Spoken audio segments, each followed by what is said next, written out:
Captain Vijayakanth அவர்களை ஆசி கூறுமாறு பணியோடு அழைக்கிறேன். சாதனை செய்வதற்கு உடல் ஊனம், அதாவது சாதனை செய்வதற்கு ஊனம் ஒரு குறையில்லை என்பதை காட்டுறதுக்குத்தான் இந்த குழு இங்கே அரங்கேறி இருக்கு.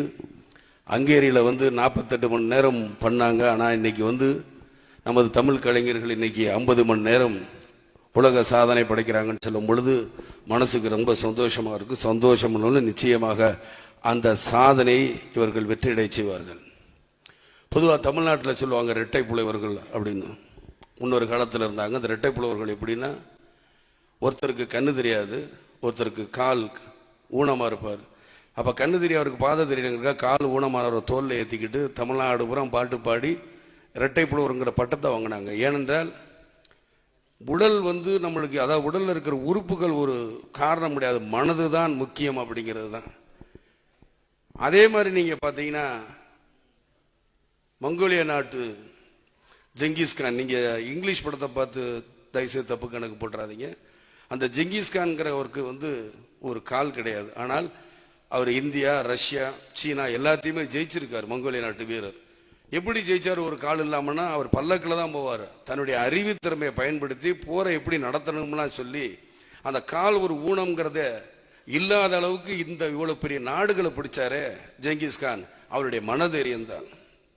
ஆனா இவங்க எல்லாரும் நினைக்கிறாங்க நம்மளை எல்லாம் ஒதுக்கிட்டாங்களே. யாருமே ஒதுக்கல. அப்படி பார்த்தால் எனக்கு என்னுடைய இந்த 25 வருஷ சர்வீஸ்லேயே அதிகமாக உடல் ஊனமுற்றவர்கள் நிதி நான் ஒவ்வொரு வருஷமும் என்னுடைய பிறந்தநாள் அன்னைக்கு நான் கொண்டாடி இருக்கேன். அதே மாதிரி தமிழ்நாட்டில் எந்த கட்சியும் இல்லை, இந்தியாவில் கூட எந்த கட்சியும் இல்லாமல் உடல் ஊனமுற்றவர் அணிங்கிறது நான் தான் ஆரம்பிச்சிருக்கேன். அந்த அணியை நான் சிறப்பாக செய்துக்கிட்டு இருக்கிறேன்.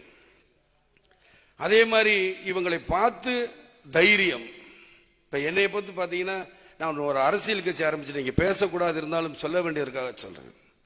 என்னை எப்படியாவது ஏதாவது ஒரு கட்சி கூட கூட்டணி சேர்க்கணும் எந்தெந்த வகையிலெல்லாம் என்னை வளைச்சு போடுறாங்க. அதான் வளைச்சு போடுறதில்ல, எந்தெந்த வகையெல்லாம் டைட் பண்ணால் அந்த விஜயகாந்த் அடிபணிச்சிருவான்னு பல வகையில் பொருளாதார ரீதியாக கூட இது பண்ணுறாங்க. ஆனால் நான் அதுக்கெல்லாம் பயப்படலை. ஏன் பயப்படலாம்? தைரியம். அந்த தைரியம் எங்கிருந்து வந்தது? இதோ இங்கே மேடையில் வீட்டிருக்கிறார்களே, இந்த கலைஞரை பார்த்து தான் அந்த தைரியம் வந்தது. லிட்டில் ஃப்ளவர் ஸ்கூல்ல நான் பார்க்கும்போது கூட அந்த தைரியம் அவங்களை பார்த்து தான் வந்தது. ஏன்? தனக்கு கண் இல்லை, தனக்கு கை இல்லை, தனக்கு கால் இல்லை, பேச முடியலங்கும் போது அவங்க இந்த உலகத்தை சுத்தி வராங்களே, அந்த தைரியம் எப்படி இருந்துச்சு அவங்களுக்கு? கண்ணு தெரிஞ்சவங்க பார்த்தீங்கன்னா நல்லா போய் அடிபட்டுக்கிட்டு இருக்காங்க. கண்ணு தெரியாதவங்க தான் அடிபடாம இன்னைக்கு வரைக்கும் நம்மளால் சாதிக்க முடியுங்கிற சாதிச்சுக்கிட்டு இருக்கிறாங்க. ஆக அந்த தைரியம், அந்த மன தைரியம் தான் இன்னைக்கு எனக்கு மனசுக்கு ரொம்ப எப்பயுமே. அதனால